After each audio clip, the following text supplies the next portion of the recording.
बिस्मिल्लाहिर्रहमानिर्रहीम। अस्सलाम वालेकुम नाज़रीन, आप यूट्यूब चैनल देख रहे हैं। मैं इमरान खान हूँ। पाकिस्तान में ईद का दूसरा दिन है। कुछ बड़ी खबरें नहीं हैं पाकिस्तान से, लेकिन लोगों को इसी बात पे तशवीश है कि उनका सबसे मकबूल लीडर वो अभी भी जेल में है और इमरान खान साहब की मुलाकातें बंद हैं, उन्हें कैद तन्हाई में रखा गया। ये बहुत बड़ी तकलीफ़ है। मैंने एक ईद ISI की हिरासत में कैद तन्हाई में गुजारी थी।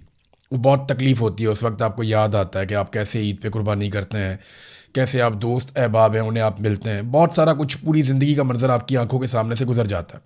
लेकिन इमरान खान साहब एक बहुत बड़े मकसद के लिए इस वक्त जेल में हैं और वो इन चीज़ों से बहुत आगे अपने आप को निकाल चुके हैं। लेकिन उनका दुश्मन, उनका मुखालिफ, वो इन चीज़ों से आगे नहीं निकला। वो छोटी छोटी तकलीफ़ें देकर ये समझता है कि वो इमरान खान को तोड़ लेगा।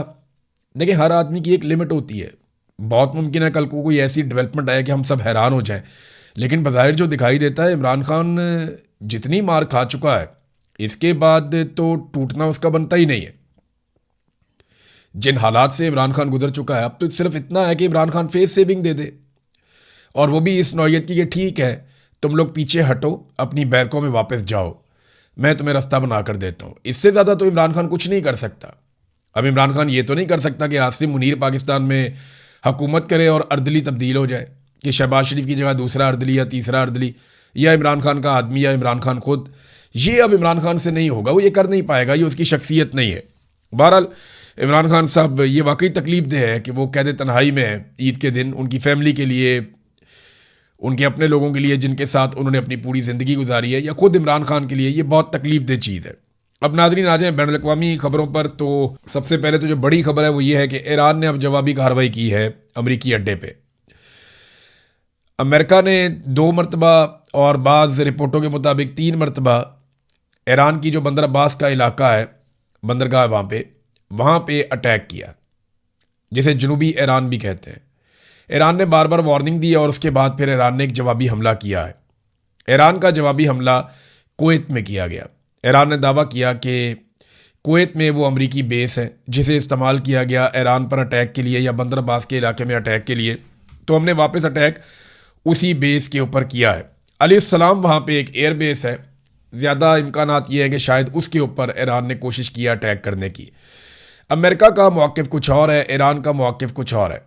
ईरान ने कहा जी हमने जो हमला किया वो कामयाब हुआ और उसमें हमने नुकसान पहुँचाया, जबकि अमेरिका का मौक़िफ़ ये है कि हमने ईरान को नुकसान पहुँचाया और ईरान की जानिब से 1 मिसाइल और 5 ड्रोन जो दागे गए उन सबको फ़िज़ा में तबाह कर दिया गया। ये सेंटकॉम का ये मौक़िफ़ आया। अब हकीकत क्या है, ये पहले भी अमेरिका अपना नुकसान छुपाता था और ईरान जो है वो भी अपना नुकसान कम करके बताता था, और अमेरिका ईरान का नुकसान ज़्यादा करके बताता था, और ईरान जो है वो अमेरिकी नुकसान के ऊपर भी सबूत देता था।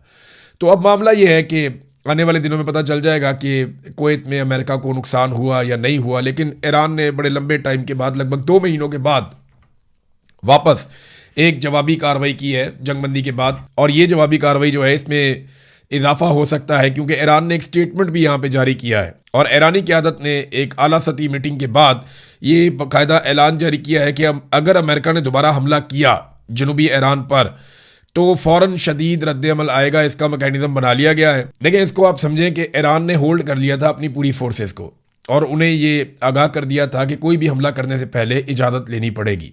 लेकिन जब हमला हो जाता है और एक जंग वाली सिचुएशन शुरू हो जाती है तो फिर ईरान इसको खुदकार सिस्टम पे डाल देता है कि जैसे ही हमला हुआ आपने फ़ौरन जवाबी कार्रवाई करनी है, फ़लाँ जगह पे कार्रवाई करनी है, आपको किसी हुक्म की ज़रूरत नहीं होगी। फिर ईरान में ये प्रॉब्लम भी है कि उनकी क़यादत को निशाना बनाया जाता है, चाहे वो फ़ौजी क़यादत हो, चाहे सियासी क़यादत हो, चाहे मजहबी क़यादत हो, तो निशाना बनाया जाता है। तो वो करते ये हैं कि वो अपने 2-2, 3-3, 4-4 बंदे नॉमिनेट कर देते हैं कि अगर मैं शहीद हो गया तो ये आ जाएगा, इसके बाद ये आ जाएगा, इसके बाद ये आ जाएगा। तो वो सिस्टम को जो है वो ऑटोमेटिक कर देते हैं, एक ऐसे निज़ाम को बना देते हैं जिसमें गुंजाइश नहीं रहती उनके दुश्मन के पास कि वो किसी तरह से फौरी तौर पे मामले को कंट्रोल करे। तो अब ईरान शायद उसी मुकाम पे पहुंच गया और उनकी क़यादत ने यह फ़ैसला किया है कि अगर अमेरिका ने अब दोबारा जनूबी ईरान के ऊपर अटैक किया तो फ़ौरन शदीद रद्द-ए-अमल आएगा। उधर डोनाल्ड ट्रंप को इस बात पे गुस्सा है कि वो निकालना चाह रहे हैं अपने करीबी टैंकर्स को, ऑयल टैंकर्स को, अपने दोस्तों के ऑयल टैंकर्स को स्कॉट करके, और ये साबित करना चाह रहे हैं कि अमरीकी निगरानी में यहाँ से टैंकर्स निकल सकते हैं। अब अमेरिकन मीडिया रिपोर्ट कर रहा है कि ट्रंप इस बात पे बहुत गुस्से में है कि चाइना के जो ऑयल टैंकर्स हैं वो बगैर किसी स्कॉट के, यानी कोई सिक्योरिटी ना उनके आगे ना उनके पीछे, कोई बहरी जहाज़ या एयरक्राफ्ट उनको जो है स्कॉट नहीं कर रहे होते, वो अपना झंडा लगाते हैं। चीन के ऑयल टैंकर्स वो पहले आबना हुरमत में से गुजरते हैं, ईरानी उन्हें सलाम करते हैं, उसके बाद वो अमरीकी नाकाबंदी में से गुजरते हैं, अमरीकी उन्हें सलाम करते हैं और वो चले जाते हैं अपना तेल लेकर अपनी सरजमीन पे। इस वक्त तो सिचुएशन ये है। इससे डोनाल्ड ट्रंप को तकलीफ उस वक्त हुई जब अमेरिका ने कोशिश की कि स्कॉट करके कुछ कंटेनर्स को निकाला जाए आबना हुरमत में से ताकत के बलबूते पर। जब उन्होंने ये करने की कोशिश की तो ईरान ने उनको रोकने के लिए ताकत का इस्तेमाल किया और फिर इन्हें पीछे हटना पड़ा। तो इस बात पे भी डोनाल्ड ट्रंप को बहुत तकलीफ है और वो बहुत गुस्से में है कि जनाब ये बगैर सिक्योरिटी के चाइना यहाँ से जा रहा है, हम सिक्योरिटी फ्राहम करने के बावजूद यहाँ से ऑयल टैंकर्स को नहीं गुजार पा रहे। देखिए, इसमें दो बड़ी वजूहात हैं कि अमेरिका यहाँ से स्कॉट करने के बावजूद, सिक्योरिटी देने के बावजूद, हथियारों से लैस जंगी जहाज़ों को लाने के बावजूद यहाँ से क्यों नहीं गुजर पा रहा। वजह यह है कि ये आबना हुरमज़ स्ट्रेटेजिकली ऐसे मुकाम पर बनी हुई है कि यहाँ से जो मकामी लोग हैं उनकी मर्जी के बगैर गुजरना मुश्किल है, क्योंकि ये बहुत पतली हो जाती है इस जगह पे आके। एक तरफ ओमान है, एक तरफ ईरान है, और ईरान ने अपनी फ़ौज और अपनी कुव्वत वहाँ पे इकट्ठी की हुई है, चाहे वो नेवी है, चाहे वो थोड़ी बहुत उनकी एयरफोर्स है या उनके मिसाइल और ड्रोन्स हैं, वो उसकी निगरानी करते हैं। फिर समंदर में ईरान के पास कुछ ऐसे हथियार हैं जिनका तोड़ भी नहीं है। फिर उसने बारूदी सुरंगें भी बिछा दी हैं पानी के अंदर, उसका सिर्फ ईरान को पता है कि वो कहाँ पे हैं या नहीं। तो ये जो आबना हुरमज़ जो पहले ही बहुत बारीक है, उसको और बारीक कर दिया वहाँ पे जगह जगह पे ईरान ने बारूदी सुरंगें पानी के अंदर बिछाने के बाद। तो अब एक बिल्कुल पतली सी एक राहदारी है जहाँ से गुजरना होता है बहरी जहाज़ों ने, जो ईरान ने रास्ता दिया हुआ है।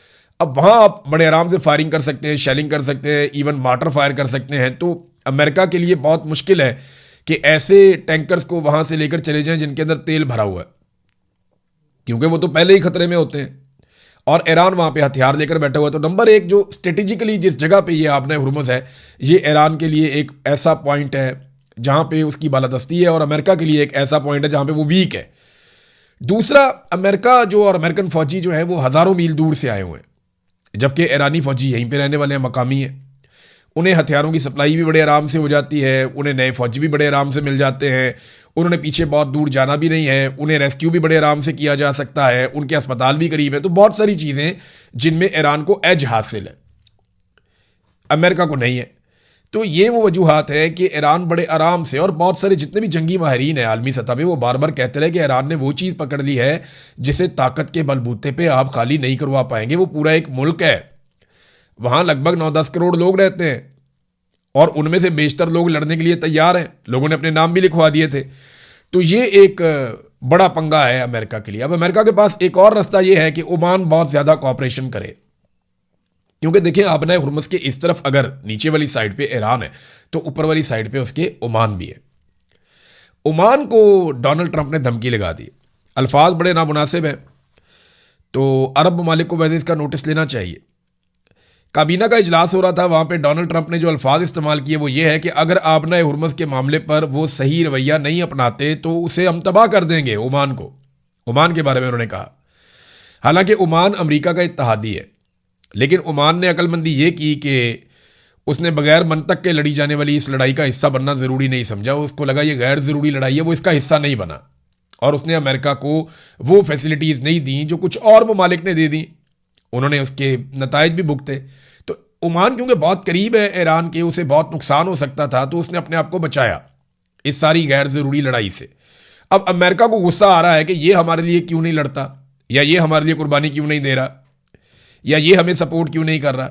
ओमान जो है वो सुलह के अंदर किरदार अदा करने को तैयार है, लड़ाई के अंदर किरदार अदा करने को तैयार नहीं है। अमेरिका ये चाहता है कि ओमान अब फैसिलिटेट करे और वो ये कहे अमेरिका को कि जनाब ये वाली आपने हुरमुज़ का हिस्सा मेरा है, आप आएँ और आकर इसको खुलवाएं, और वहाँ पे अमेरिकी फ़ौजें इकट्ठी करें। तो आमने सामने फिर ईरान और अमेरिका के फ़ौजी आ जाते हैं। लेकिन ओमान इस लड़ाई से लगातार गुरेज करता चला आ रहा है, वो इससे बचना चाहता है, जबकि अमेरिका ये समझता है कि ओमान को हमारा साथ देना चाहिए। अरब ममालिक के लिए यहाँ पे एक चीज़ सीखने के लिए है कि जब भी आप कभी अमेरिकी मफाद के सामने आ जाएंगे ना, तो अमेरिकन बहुत गुस्से में आ जाएंगे। डोनाल्ड ट्रंप ने जैसे धमकी लगाई कल को, ये धमकी वो सऊदी अरब को लगा सकता है, ये धमकी वो किसी और मुल्क को लगा सकता है, जैसे कि अभी बहुत ज़्यादा दबाव बढ़ता चला जा रहा है सऊदी अरब के ऊपर कि वो अब्राहम अकॉर्ड में शमूलियत इख्तियार करे। देखिए, यूएई और बहरीन के बाद अब ट्रंप की नज़रें पूरी तरह सऊदी अरब और कतर के ऊपर है। कतर ऑफिशियली तो तस्लीम नहीं करता इसराइल को, लेकिन उसमें लचक बहुत ज़्यादा है। कतर के लिए उतना मसला नहीं होगा। सऊदी अरब ये चाहता है कि वो अगर इसराइल को कभी तस्लीम करे तो वो आखिरी मुल्क हो जो इसराइल को तस्लीम करे, मगर उन पर दबाव है और दबाव बहुत ज़्यादा उन पर कि वो इसराइल को तस्लीम कर दें। वो आखिरी मुल्क बनना चाहते हैं। अब देखिए, अगर वो पहले तस्लीम कर देंगे तो उनकी जो कायदाना हैसियत है उसे नुकसान पहुंच जाएगा। अब वो जानते हैं कि उनके पास दो रास्ते हैं, या तो वो अमेरिका की बात माने, अमेरिका को खुश रखें, अमेरिका की सारी बातें मानने के बाद एंड में अमेरिका ने फिर आपको ये कहना है कि आप अब्राहम अकॉर्ड के ऊपर दस्तखत करें और इसराइल को तस्लीम करें। दूसरा रास्ता ये है कि अपना कोई इलाकाई इत्तेहाद कायम कर लें, और इसका माहौल वैसे बना हुआ है। आप देखें ना कि अमेरिका बहुत दूर से आया, हज़ारों मील दूर से, और अमेरिका और यूरोप पहले जैसे इत्तेहादी रहे नहीं, और मिडल ईस्ट जो है वो सेंटर में है। मिडल ईस्ट से ऊपर की तरफ आप जाएं तो पूरा का पूरा यूरोप है, जिससे मिडल ईस्ट के अच्छे ताल्लुकात हैं अरब ममालिक के, खासतौर पर सऊदी अरब के।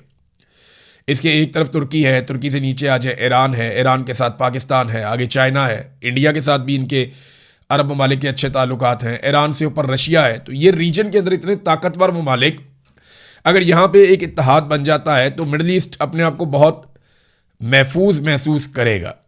और अफ्रीकी ममालिक जो है वो अमली तौर पर इस वक्त अमेरिका से ज़्यादा चाइना के मरहूने मिन्नत है। उसकी वजह यह है कि चाइना उनकी इकॉनमी में एक रोल प्ले करता है, अमेरिका उतना बड़ा रोल प्ले नहीं करता। माजी में बहुत बड़ा रोल प्ले करता था यूरोप, और फिर अमेरिका का भी बड़ा इन्फ्लुएंस बन गया था। लेकिन इस वक्त जो सबसे बड़ा रोल प्ले कर रहा है अफ्रीकी ममालिक की इकॉनमी के अंदर, जो सबसे ज़्यादा इन्फ्लुएंस है जिसका, वो चाइना का है। चाइना ने सबको पैसा दिया हुआ है और वो अमेरिका से ज़्यादा मुतहर्रिक है। अब सऊदी अरब के बाद दो रास्ते हैं, या तो वो एक मुकामी इत्तेहाद कायम करें, या वो अमेरिका को खुश करते करते करते करते उस लेवल तक पहुंच जाएं जहां पे उन्हें अमेरिका की हर बात माननी पड़ेगी। नाज़रीन, इसराइल ऐसा लगता है कि वो जंगबंदी से ज़्यादा खुश नहीं है। वो लड़ाई को लगातार भड़काने की कोशिश कर रहे हैं। लबनान पर उन्होंने खौफनाक हमले किए हैं। रोज़ाना की बुनियाद पर दर्जनों शहरी लबनान में शहीद हो रहे हैं, और बड़ी खौफनाक बमबारी इसराइल इस वक्त भी लबनान के ऊपर कर रहा है।